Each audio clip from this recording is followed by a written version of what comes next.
Welcome back to H3 Live. My name's Steve Boese, coming to you live from SHRM 2025 in San Diego. I'm with Abha Bhaskar from Experian Employer Services as Chief Technical Officer. I mean, that's a pretty cool title. Chief, Thank you. how are you? Welcome. I'm doing great. Thank you. So glad that you could join us. Thanks for spending a few minutes. It's an honor to be here. Compliance, technology, the intersection, a little bit about AI. There's a lot going on in a Chief Technical Officer's plate. First, let's start with kind of where we're at in compliance and what's happening. What are some of the big things that are stepping out to clients? What are they concerned about in the compliance world that you guys are helping them to deal with? We are actually a full service provider for several solutions that are related to HR compliance. Okay.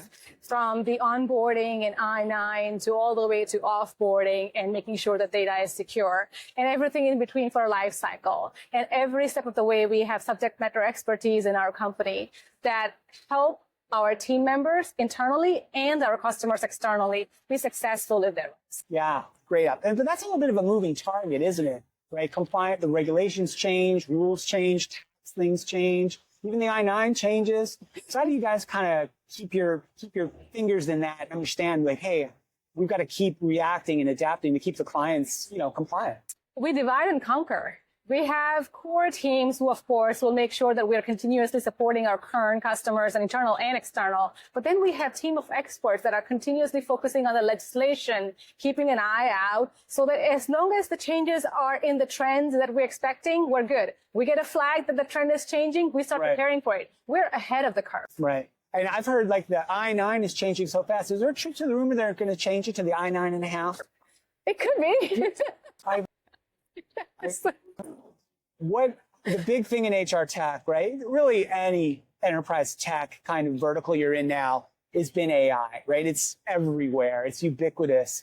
Half the folks here around this giant expo hall at SHRM are probably talking about AI in some capacity. I'd love for you to maybe share your thoughts about how AI is playing a role or will continue to play a role, specifically around some of these compliance challenges that clients come to you to solve. That's great. So just a background, AI really is the same as something that is built on data, right? So we had machine learning as a term we have used before. We have used, processing and data analytics after that. And now we're using AI from a generative AI perspective.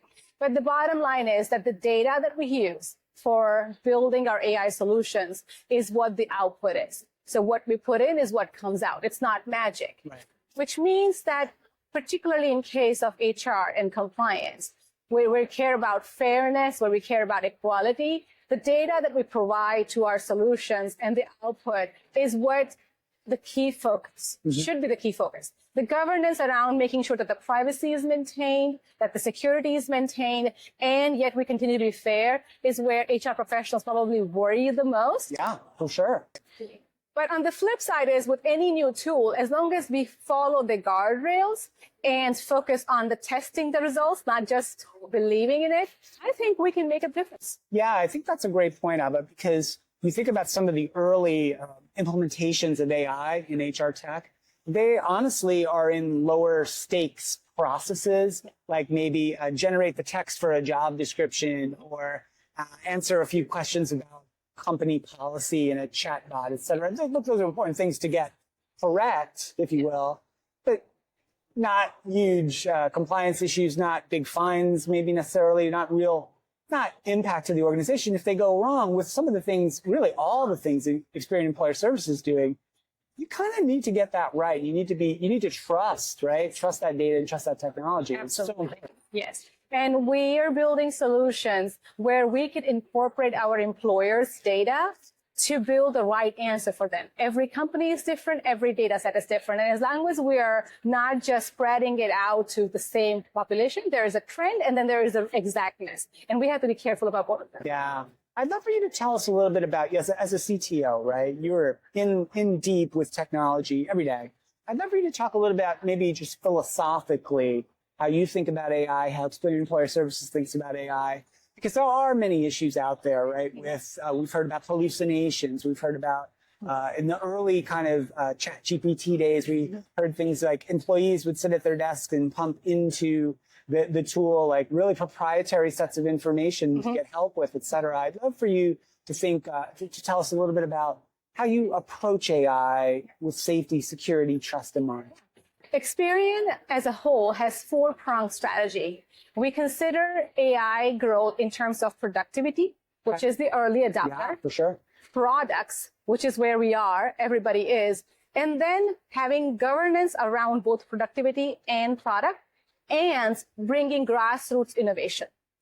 So you have to have all four go parallelly. So you just talked about productivity. Yes, everybody has adopted productivity. Move that into product where the productivity can be a multiplier tied to the current integrations you already have. So that's the next stage where most companies are getting to. But then guardrails so that we can move fast. Don't have to wait behind security approval, but then don't move too fast that we could put the company compliance or data at risk, right? Yeah. So there is a balance there. It's not a top-down, it's a bottom-up. Excite and create innovation from grassroots, run hackathons, bring the people along. And so adoption and even innovation goes faster. Yeah.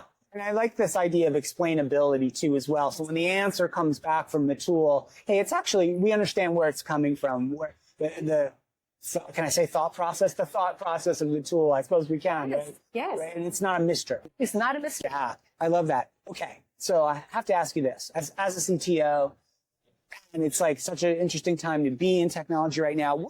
If you have one, what's one big prediction or an element you're looking forward to surrounding the implementation of AI or the development of AI as it relates to the HR function and relates to kind of people in their jobs? What do you think might be coming? So if we follow the strategy I just mentioned, then I imagine, and that's my hope, that all my HR partners will have a lot more time for their people. Okay. We will have time to humanize HR back again because AI, and along with its productivity and products, will help us take away the repetitive tasks of managing the data and making sure that we're fair. And then I can turn around and say hello to my team members and say, hey, how are you doing? Yeah. And I think that's really likely to happen too. I think that's a wonderful prediction. It's kind of one that we've been making kind of erroneously for a long time. Like we thought when cloud computing came, oh, that's it. You're going to have more time to be strategic. And then when everything went to mobile, we said, oh, you'll have more time to be strategic. And then when kind of that integrated systems, oh, you'll have more time. But none of that really happened.